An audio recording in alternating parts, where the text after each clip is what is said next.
चलिए तो हम लोग पढ़ते हैं डॉक्टर लक्ष्मण यादव जी द्वारा लिखी गई किताब प्रोफेसर की डायरी। अगस्त 2010 यूं शुरू हुई कहानी। बारिश की एक शाम, फुहारों से भीग चुकी मिट्टी की सोंधी खुशबू हवा में तैर रही है। दिल्ली आए साल भर से ज़्यादा हो गए, मगर भीगी मिट्टी की खुशबू का महसूस होना अभी तक बरकरार है। बारिश में नहाए पत्तों से सजे नीम, आकाश चंपा और सप्तपर्णी के पेड़ों की कतारें ओवरटाइम करते गार्ड की तरह लग रही हैं। अजय और मैं हडसन लेन से पैदल नॉर्थ कैंपस जा रहे हैं।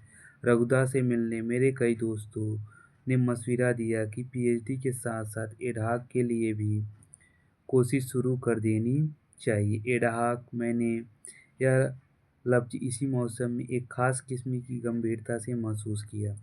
अब तक एडहॉक के बारे में कुछ ख़ास पता नहीं था, मगर दोस्तों के मशविरों ने इसे लेकर एक दिलचस्पी पैदा कर दी। लिहाजा अजय से बात की, तय हुआ शाम को कैंपस चलेंगे। रघुदा इस पर बात करने के लिए बसे मुफीद शख्स हैं। अकादमिक ज़िंदगी के इस मुकाम पर निर्णय लेने की उहापोह थी। तमाम तरह की उलझनें लिए रघुदा से मिलने दिल्ली विश्वविद्यालय के नॉर्थ कैंपस पहुंच गए। मेरे कुछ कहने से पहले अजय बोल पड़ा। रघुदा, लक्ष्मण को एडहॉक के सिलसिले में आपसे कुछ बात करनी है। अच्छा लक्ष्मण, बताओ क्या सोच रहे हो?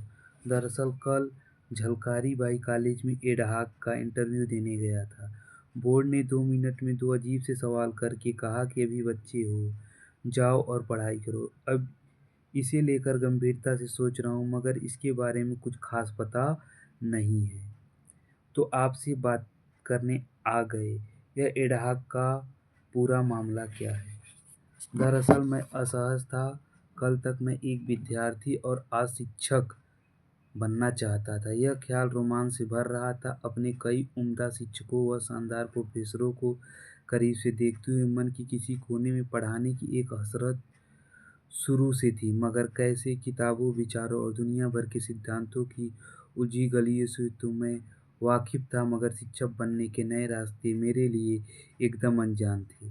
रघुदा अपने अनुभवों से कविता की परतों की मानिंद हमारी उलझनों को सुलझाने लगे। पता है लक्ष्मण, हर साल बारिश का यह मौसम डीयू में नए एडहॉक बनने की गुंजाइश लेकर आता है। डीयू के तमाम कॉलेज प्रोफेसर बनने के कैरियर के लिहाज से उर्वर खेत हैं। डीयू के इन कॉलेजों में हर साल सैकड़ों पद खाली होते हैं। ढेर सारे प्रोफेसर छुट्टी पर जाते रहते हैं। उनकी जगह पर अस्थायी असिस्टेंट प्रोफेसर चुने जाते हैं। 4-4 महीने के लिए रखे गए इन शिक्षकों को यहाँ एडहॉक कहते हैं। कहने वाले कहते हैं कि अगर एक बार एडहॉक प्रोफेसर बन गए तो बहुत जल्दी परमानेंट हो जाओगे।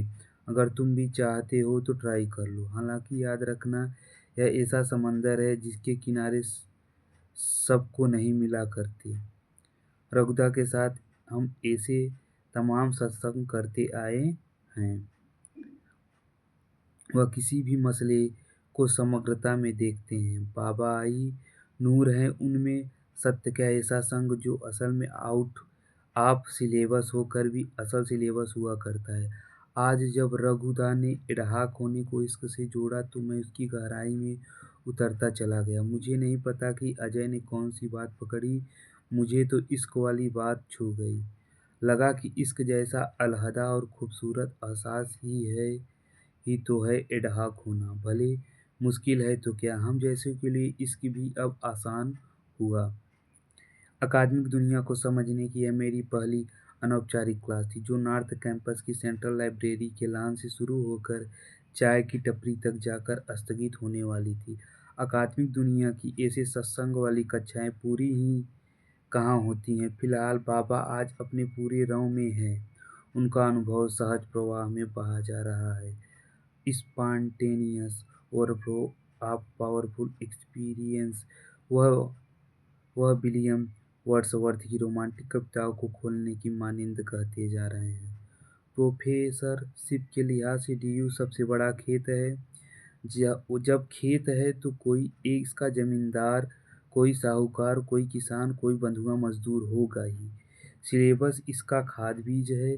खेत का आकार बढ़ा नहीं, मगर इस पर निर्भर लोगों की तादाद बढ़ती गई। यहाँ हर शख्स अपनी जगह बनाने में लगा रहता है। सब दौड़े जा रहे हैं, किसी को सहारा देकर तो किसी को धकिया कर। प्रोफेसर बनने की ख्वाहिश के लिए लोग सावन के इन महीनों में डीयू के कॉलेज कॉलेज घूमना शुरू कर देते हैं। अब तुम सब भी इसमें शामिल होना चाहते हो, अच्छा है, कोशिश ज़रूर करनी चाहिए।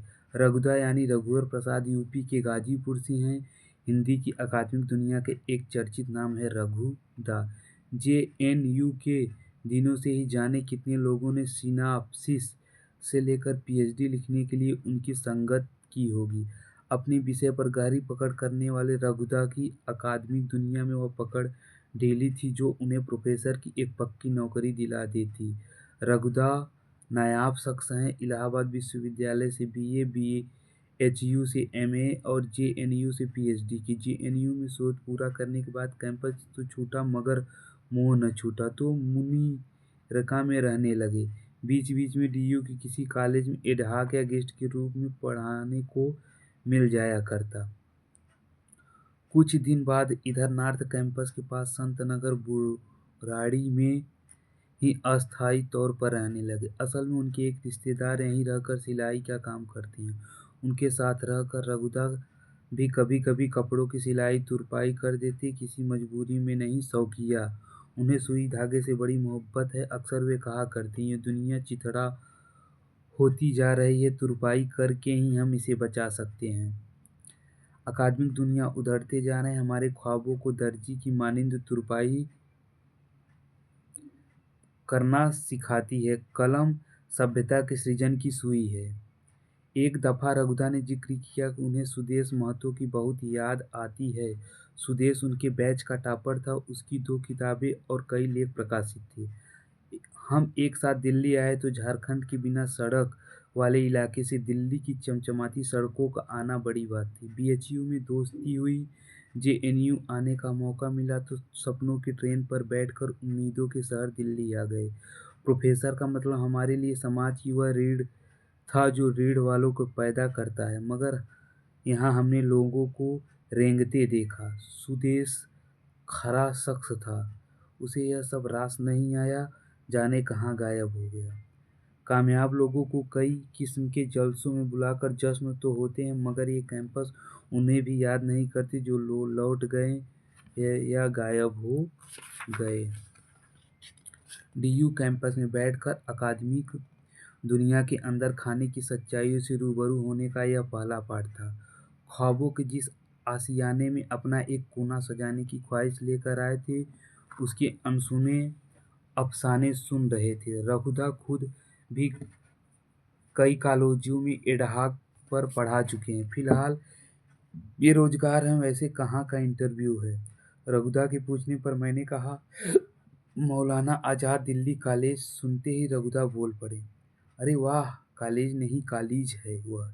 एशिया का 300 साल पुराना तालीमी इदारा। 4 महीने मैंने वहाँ गेस्ट पढ़ाया है। दिल्ली के दिल पर खड़ा यह कॉलेज एक ज़माने में मदरसा हुआ करता था। उसके बाद दिल्ली कॉलेज के नाम से विज्ञान और साहित्य की पढ़ाई का केंद्र बना। 1857 से लेकर 1947 को अपनी आंखों के सामने गुजरते हुए देखा है इसने। इसकी लाइब्रेरी ऐसी कई लपटों से बच गई। हाल के दिनों में वहाँ कई अच्छी नियुक्तियाँ हुई हैं, ज़रूर जाना। दूसरी चाय निपटाकर हम लौटने लगे। जीबीटी नगर की रेड लाइट से मुखर्जी नगर के लिए ऑटो पकड़ी। मेरी दिलचस्पी और बढ़ गई। अजय एडहॉक के 3 इंटरव्यू दे चुका था, इसलिए सीनियर की तरह समझाते हुए बोला, टेंशन ना लो यार, जो होगा अच्छा होगा। हम भी इसी डीयू में परमानेंट प्रोफेसर बन कर रहेंगे। कमरे पर पहुंचा। सोने से पहले खुद को तैयार किया। एक और कोशिश करके देखते हैं। दोस्तों ने तय किया कि सुबह 10 बजे कॉलेज में ही मिलेंगे। कॉलेज नहीं, कॉलेज।